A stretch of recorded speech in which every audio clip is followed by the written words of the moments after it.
Hey everybody, welcome to lesson 2 of Onshape kind of 101. So today we'll get into some basic sketching and we'll start to create some geometry. So make sure you log in and let's share my screen. So you should have this on your screen. So if you don't, create a new part, create a new document, and you should see this, the three planes. So if I wanted to sketch something, I'm going to start kind of from the ground up. So I personally will tend to use the top plane kind of as my bottom. It just depends on what you're doing, really. So let's go sketch. Notice how it didn't actually snap to a top view. So I can click on this over here and go top. And then I use the mouse wheel to kind of readjust it, right? Zoom in, zoom out. Or let's go back to what it was. I can hit N on the keyboard as a shortcut. Boom. So when you start a sketch, you have all these new sketch tools that pop up. So you have a line, you have rectangles. There's actually a couple different types of rectangles in here. There's a couple different types of circles or ellipses. You have a bunch of different arcs. You have a polygon. You could make like, a hexagon or an octagon or stuff like that. Then you have splines. Splines are kind of good for freeform. Then you have points, and then you have text, and then project. Project is useful for, we'll get into that later, but it's like if you want to use geometry from another feature, be it another sketch, or be it like the edge of something you've already made. And then you have a sketch fillet tool. Typically, you put your fillets on at the end. Very rarely, in specified cases, do I put fillets on in the sketch, because it often can cause issues later on. So there's actually a feature not in the sketch that you can add rounded edges called fillets. And then you got the trim tool, which can be helpful. That's for if you, let's say, all right, let's draw a quick line. All right, so I drew that. Let's say that's my geometry, and I want to trim it. I want to get rid of this line. Boom. So that's the trim tool. So if you have lines that extend past other lines, you can trim them off. So like, you know how when I hover over this region here, it highlights the whole region. So that's how I know if my sketch is like completed. So I can make that into an extrude. But let's say I went like, so it wants to snap to it, right, to complete the region. But let's say I accidentally clicked it there and then zoomed out. I'm like, oh yeah, that's definitely connected. Well, you can see the difference. If I hover in here or over here, it doesn't highlight the region.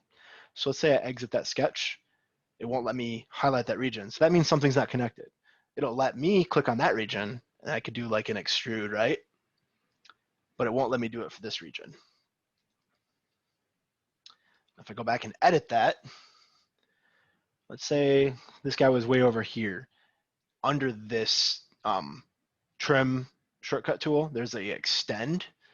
So I can actually click that, and it will bring it over there. So now, oh yeah, and the other thing too, once you're in a tool, a lot of times you're in that tool. So always hit escape. So like right now I'm on the extend tool. So if I hit escape, it's away. Yeah. So it did that, but it didn't fix that. So I'd want to, connect those guys. A quick, easy way to do it is using constraints over here. A lot of times you'll use this coincident constraint. So I'm going to click that and that. It will bring them together. So now I just kind of fix those two regions so I could do an extrude on those. But let's start with the box. So I'm going to use a box, the center point rectangle tool. You could use the other tool, but then you have to add a bunch of constraints to it. And I'll kind of show you that. So this way, basically you pick a center point and it creates your box. The other way, let's go back, hit Control Z. If I do the corner rectangle, if I draw that, it basically just starts in a corner and draws it. So you can see how it's not evenly distributed over the planes.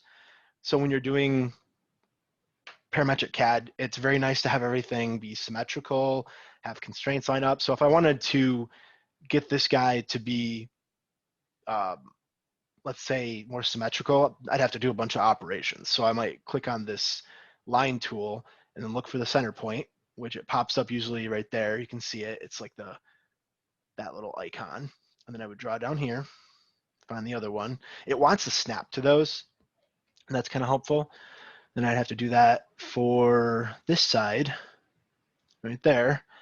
Okay, so now I can move this around all I want because it's blue means unconstrained. So if you see something that's blue, it means something's not constrained.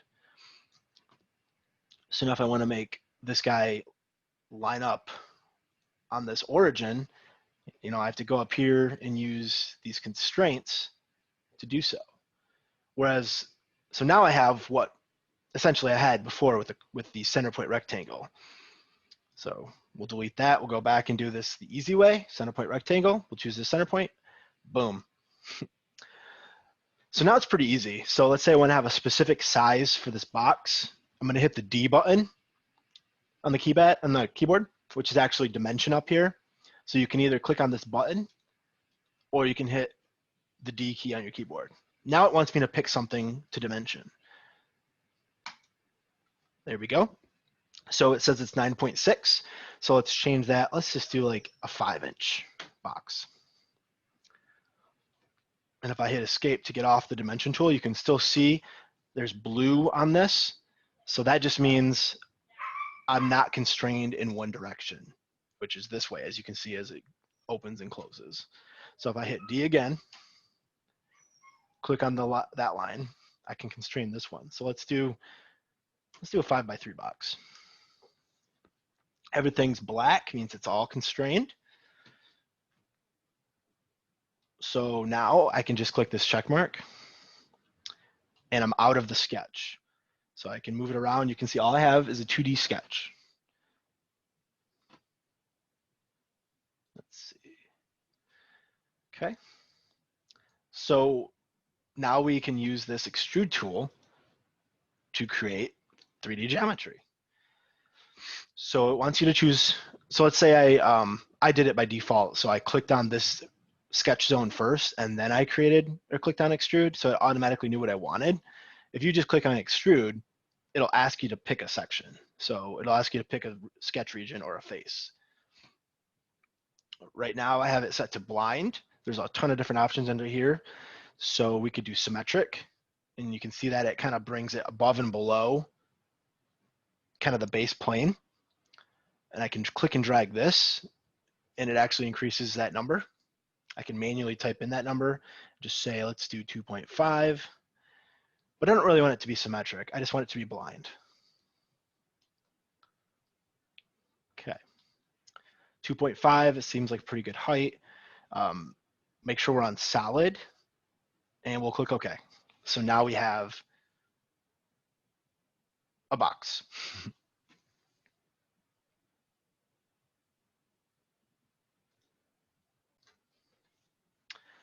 All right, now that we have our box, it's not really any good unless we hollow it out, right? So there's a ton of ways to do everything in CAD, and it really just depends on your preference. And you kind of get a feel for what the best way to do things are as you get going. I'll go through the harder ways first to hollow this out. So we're going to do a new sketch, and it wants me to pick a plane to sketch on. So I can actually click any of these planes, right? But we want to hollow the inside of the box out. And I want the inside of my box, the open part, to pop upwards. So I'm going to click on this plane. So you can see sketch 2 is created. I'm going to hit N for the normal. And I can do a corner rectangle again. Just kind of click it there. So now I can actually hit dimension, and I could dimension this line and this line. And then everything's black, means it's constrained. So I can change those numbers by just double clicking on them. The other thing to do, but let's say we know how thick we want our wall on this to be. So I hit dimension. I can actually dimension this and this. And we could say, let's make that 1/4 of an inch. And let's do the same up here, make that 1/4 of an inch. And you can see everything's defined already. So if I click the green check mark, now I have a sketch on top of that box. So if I want to extrude, click on that. So see what it did? It thinks I want to do a extrude solid up, but what I'm going to do is I can click remove, and you see how it went into the part, but it still defaulted to that 1 inch depth. So if I click on the front view so I can see a good side view, we know our box is what, 2.5 inches tall. So I can make this 2.25, and that shouldn't go through. If I made it 2.5 and click OK, I cut through the box. So I would just have to go back and right click and edit on this feature, and I can make that 2.25. So that's one way to do it. Now let's see how it says sketch 2. So I can call this, I can right click on it, rename it. I could say box inside cutout. Then if I ever want to go back and change that, I know exactly what sketch it is. So I'll do that kind of with the important sketches. So like this one, maybe I'll rename that. Whoops, I didn't mean to edit it. So for this one, I might rename it box size sketch. And then I know if I ever want to go back and change the box size, it's right there. Let's see, let's go back and edit this. So we're going to do this a different way. Click N to go to normal. Let's delete this. Now over here, oh, where is it? Right there. There's a tool called offset. So if I click that, it's going to want me to pick a region so I can do an individual line like this. I could click them all and it does the same thing. It's just a little time consuming. Whoa, I don't know what happened there. I think I accidentally clicked something. Or I can click on offset and then I just click this. I could do an inside outside offset or an outside offset. It defaulted to be in, so that worked out pretty good. And I can just double click on this and make that 0.25. Now if I click OK, you notice it didn't actually cut it.